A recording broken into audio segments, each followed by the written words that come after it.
Inspiring interviews with today's top landlords. This is the Rental Income Podcast. And now, Dan Lane. Today on the show, we actually have two guests for the very first time. Brian Castel and Justin Konz are joining me on the show today. They have a really interesting story. Between the two of them, they own 30 rental properties, so I want to hear about their portfolio.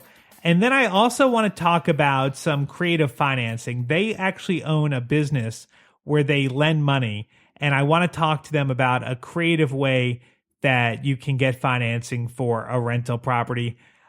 So let's just get right into it. Hey guys, welcome to the show. Thank you. Appreciate it. Thanks, Dan. Take me back and tell me your story. So you guys met freshman year of college? Yeah, we were basically roommates freshman year and ended up living together all 4 years at William & Mary. How did you guys start buying rental properties? Yeah, so my first experience was when I went back for grad school, again, back at William & Mary. And I got my first loan to buy a condo down there.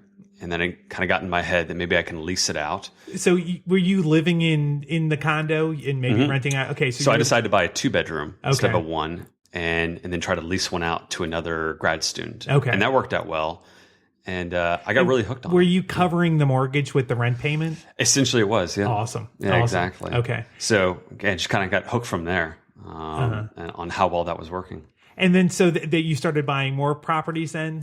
Yeah, so after that, I was fortunate. I got $14,000 in inheritance. And I just segued that into buying another condo right across the parking lot in the same complex and leased that one out and then made some money while I was still living there. It was within the same year, had some extra savings, bought a third one across the parking lot, and just kind of started with 3 properties right there during grad school. So you're going to grad school and you own 3 properties that you're renting out. Right. That is awesome. Which you'd think would be the top of the story, but actually the fun part was doing the first contract flip. There was a new development, Newtown at the time in Williamsburg, and I had my agent. I told him to give me a call as soon as the first property came up for sale. It was an in-unit townhouse, and I remember being in the middle of class, and I get the phone call, and he says, "First one's going up. Do you want to buy it?" And so I was, getting ready to leave out of class. It's the middle of class. The teacher says, "Where are you going?" So I've got this first property I got to buy. It's going to be a great flip. Don't worry, I'll catch up later. She goes, okay. We had a good rapport with the teacher at the time. And they knew I was kind of just in my own world with real estate. So we went over and signed the contract and put down the 5% option to buy it. And then within 6 months of it being developed, I had pre-advertised it for sale. So I closed on it to purchase it and then sold it within the same week with a pre-screened buyer. And walked away with another $15,000, which then went to a 4th rental property. Wow! So it was a very fun time in grad school. I'm sure I hit the classes sometime. And then when you guys graduated, did you sell those rentals or did you keep the college rentals? Yeah. So for me, the great thing about grad school was that it really drove home paying attention to the numbers and trusting the numbers more than what the market was doing. So for me, the rentals that I bought going into grad school was in a neighborhood where the rent prices were significantly higher, proportionally higher to the purchase prices, just in this one neighborhood. The rest of Williamsburg was kind of being bought up at the time. So whereas I was getting a property for $90,000, it was renting for $1,300. Within the 3 years or so, they immediately jumped up in prices to $125,000. That's when everyone started buying in this one complex. Well, for me, that's why I said, okay, the rent prices are just about the same as mortgages and HOA, condo dues. So that's when I decided to sell, was when everyone was buying. Right. So then I took that money, and by that time I was out of grad school, and I started buying in Woodbridge. And this was about 2010 in Woodbridge when things were really low, prices were really low. Again, I just looked at the numbers. I didn't look at what the rest of the market was doing as far as selling and the kind of chaos of the market. I just focused on the numbers. If the rent prices were exceptionally higher than the equivalent mortgages, that's where I wanted to buy. What were you looking for? Like what kind of numbers did you want to see to know it was a good deal? Yeah, so back then I was looking at 12%. Okay. I was looking for a 12% cash on cash return without property management. Okay. Just because there were so few, didn't really need property management. Right. But 12% was kind of my key number at the time. Okay.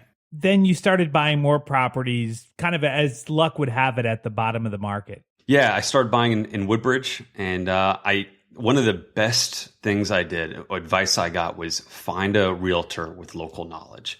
And I'm a licensed realtor mainly to have access to MLS, but I found a realtor with local knowledge who could tell me, these are the developments where the builders put polybutylene pipes, those plastic pipes that are notorious for breaking.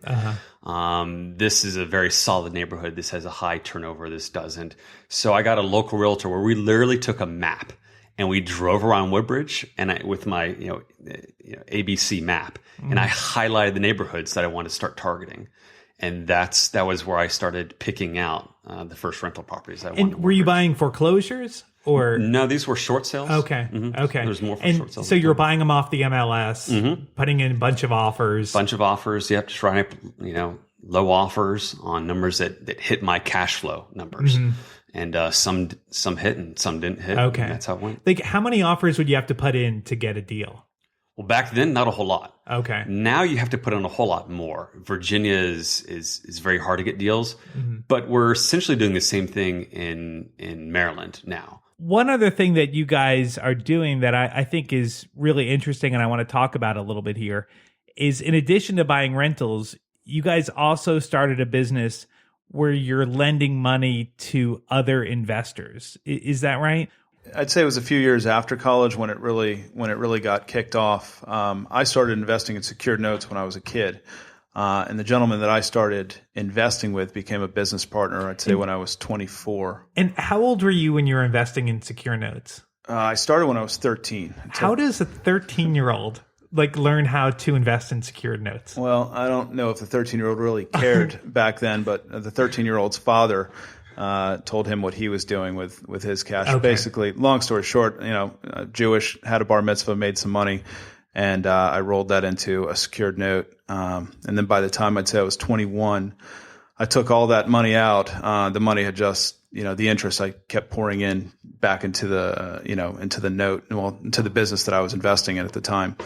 And I bought my first house. When I bought the house, it was pretty close to, low end of the market. I'd say it was 2001, I believe.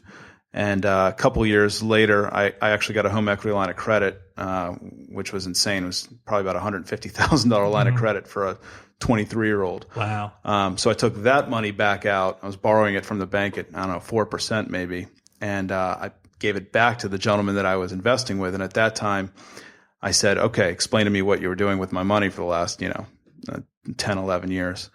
And long story short, he became a business partner. We started a hard money lending company together. We built it up to about $25 million. And at that point in time, we decided we needed somebody like a Justin, who's got an MBA from William & Mary to help kind of build it to the next level. So he was my mentor. He'd been lending, for years and years, since probably the late 80s. With the lending business, that kind of gave you connections and networking that helped you buy more rentals. Is that kind of how your rental portfolio grew? Yeah, absolutely. Once we kind of built up the network in lending, where you have a lot of clients that are buying to flip, but also they're buying to hold on to rentals. They want to fix them up, and they were using our financing to fix up the properties instead of using their own cash and then refinancing out later into a long-term loan.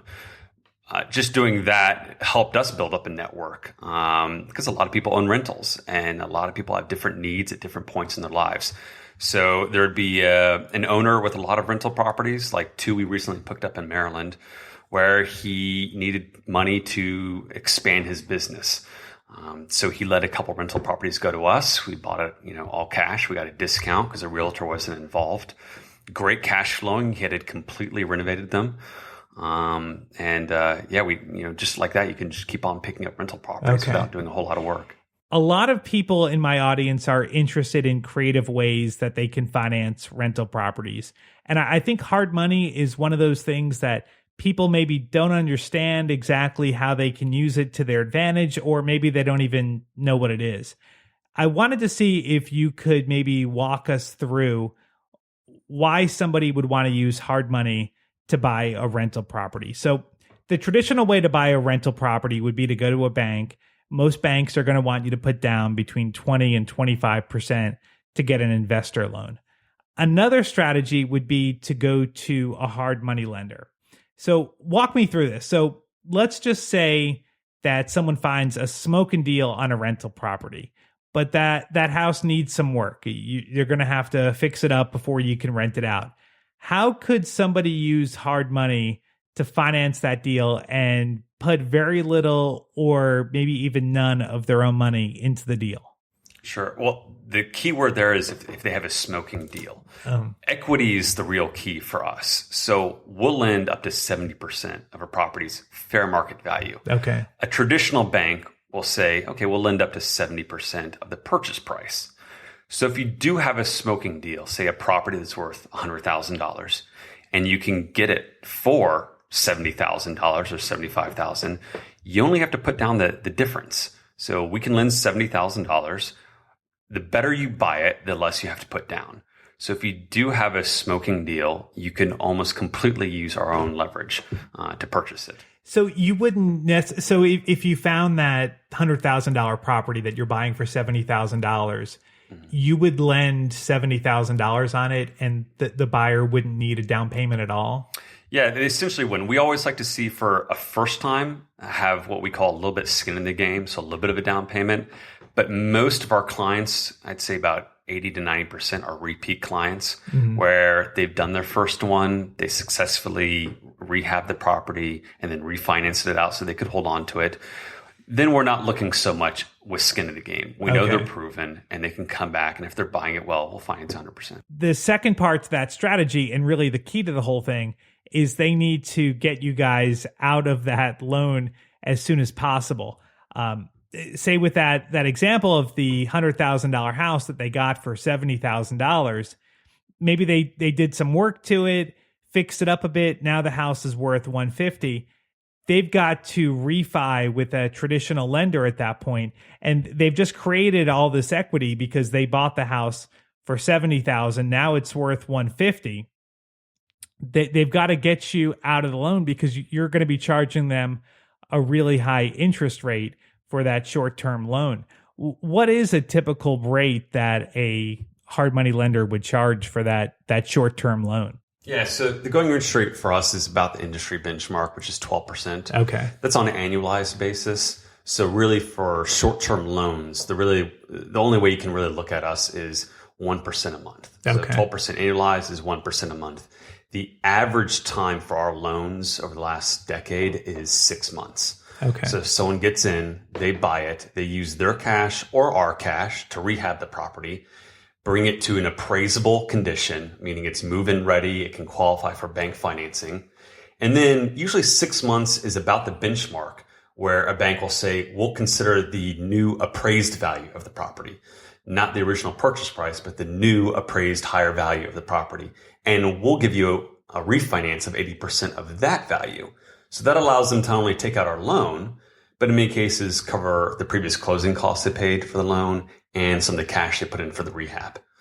Okay, so then when they refi, they've got a regular loan at whatever the market rate is, 5-6%, whatever it is. And then they could essentially have this 5-6% loan with the equity that was created because they bought the house so cheap and increase the value by doing whatever improvements. So if you're buying your own rental property at fair market value and you have to use 20% down with a bank, you're stuck with your 20% in that property for the next 30 years or so, and at least until it appreciates so much so you can maybe get a line later. But if you're buying it using a private money loan and you're building a lot of equity in a property that has a lot of underlying value, you can almost take all your cash that you originally put into it originally back out. So if you're buying it for $70,000 and it takes $20,000 of improvements, okay, you're in it for $90,000, but maybe the house value now is $125,000 or $150,000. Well, if you refinance at 80% of that new appraised value, you're essentially taking all that money that you put into it right back out. So now you're not in it for a penny. Right. So you can't even do your cash on cash return because there's no cost basis for you. Right. So you just leverage that to buy your next flip. Our next property that has underlying value, fix it up and turn it into a long-term loan. If anyone is interested in learning more about this, I've got someone coming on the show next Tuesday that in the last year has bought 2 rental properties using hard money. It's a really interesting story. He's only had to come up with $1,000 of his own money. That show will be coming out next Tuesday, November 10th. Or if you're listening to this show at some point in the future, you can check it out whenever you want. It's episode number 53. Guys, is this a strategy that you guys are using to buy your rentals? Well, it's kind of a hybrid of the two. The hard part for us is well, it's not really hard anymore, but originally it was finding the deals that would be good rentals. I'll never forget, it was probably 4 or 5 years ago. Our accountant for Restoration Capital said, "Hey, you guys need to buy a rental property, for tax purposes, basically." So I ended up going to one of the local foreclosures and bidding on a property because, that's what all of our borrowers essentially were doing. So I figured I'd do the same thing. It turns out basically a few minutes later, I'm post the auction getting text messages on my phone from our borrowers saying, "What are you doing bidding against us?" And I'm thinking, well, all we were trying to do is buy a rental property. Right. So they perceived it to be a conflict of interest. And long story short, we ended up getting the property. I probably bid way too much on it, but nowadays, we've built off our network essentially. So if we need to go out and get a rental property, we ask one of our clients if they've got anything they're looking to sell, place it into the portfolio that way. So now with your partnership, there's obviously pluses and minuses with having a partnership. What do you guys do if, say, at some point you guys have a falling out or someone decides they don't want to own rentals anymore? Have you guys thought about how you would deal with things going bad? Yeah, I mean, I should say Justin and I have several companies basically that we buy properties in, basically profit sharing through Restoration Capital. We've got management holdings also through Restoration Capital. So in those companies, we have, 30 or 40 page operating agreements essentially that kind of dictate all that stuff that we've worked out internally with counsel. I also own, several rental properties with another partner that we're 50-50 in, and we just have, it's probably a 6 or 7 page agreement that we've typed up. And it actually lays out everything, and kind of we've worked out that we want to keep these things through our kids essentially going through college, and we'd probably sell one off a year to offset college expenses or something like that. And in the event that one of us need to sell sooner, again, all that stuff's kind of laid out in the agreement. And I think that's important for people to do before they start buying together. So do you guys manage your own properties or do you have managers? We kind of have a hybrid. Generally, we manage everything ourselves. It's getting to the point where I wouldn't say it's out of control, but it's we probably do need to bring on a full-time property manager. Some of the properties that we own that are in outlying areas that maybe we've come into, through loans that have gone bad in previous companies, we use outside help. Maybe a property manager will help us find tenants and lease them up, but we'll still kind of pay the utilities and do all that stuff on our own. Yeah, my preference is like with the Maryland ones that we just picked up, is to get to know the area, get to know the tenants, see what's going on in that market. What are the, if there's crime in the area, what are the regular complaints? How's the building doing? We learned very quickly in 2 that we just picked up that the HVACs are very unique HVACs that were just made for this condo conversion. So it's a specialty order. So that's one thing that I can kind of tack now and put to the side and know that for HVAC costs, I can expect them to be a little bit higher. It's a little bit more custom parts. Okay. Also just what's going on in the neighborhood, where some of the crime levels, what's some of the turnover. So that allows me for the first few months or the first 6 months to get to know an area very well, how it's doing, what are the operating costs. And then the goal is to transition it to a property manager. But I've got a feel now. I've got a baseline, so to speak, of how that property is and how that area is. Okay. So are you guys looking to grow your portfolio from here? Are you looking for more rentals? Yeah, absolutely. Whenever there's a good deal, especially in Maryland right now, I mean, the cash on cash returns there are, everything that it was in Virginia in 2008. So, going back to how hard is it or how tricky it is to partner up with someone, I think we have the same mindset that we're not in a buy it and then sell it immediately. We're in a buy and hold situation. So for the Maryland ones, we tried to buy ones where it's exceptionally low and exceptionally high cash flowing, so we can hold it for the long term. Okay. And then just steadily build that up. We created basically a profit sharing plan, our own individual 401k. And instead of doing stocks, you can self-manage it. So we bought small properties in that, and we're growing that basically tax deferred. So all the rent payments, we don't pay taxes on. So it kind of builds upon itself. And as that rental income builds, we'll pick up the next rental property and buy that all cash. The only downside to one of those accounts is that you have to take depreciation every year, but you don't get the benefit because you don't have expenses. That's the only downside. But if you're buying a property like we are, where it's a condo and the depreciation isn't worth a whole lot compared to the cash flow, then it doesn't matter. Okay. Okay. Well, guys, we are out of time, but thank you so much for coming on the show. This has been a really, really good episode. If somebody wanted to reach out to you to find out more about some of your lending, what's the best way to reach you? They can email us, loans@restorationcapital.com. We can talk to them about anything that they want to talk about. And do you guys lend just in a certain area, or is it throughout the country? We lend in Maryland, Virginia. We actually just started lending in West Virginia. We, at this point in time, don't lend in DC. We've got affiliate lenders who do. So if, somebody has a request there, we can probably originate it for them and push them in the right direction. All right. Well, thanks again for coming on the show. My name is Dan Lane, and this has been the Rental Income Podcast.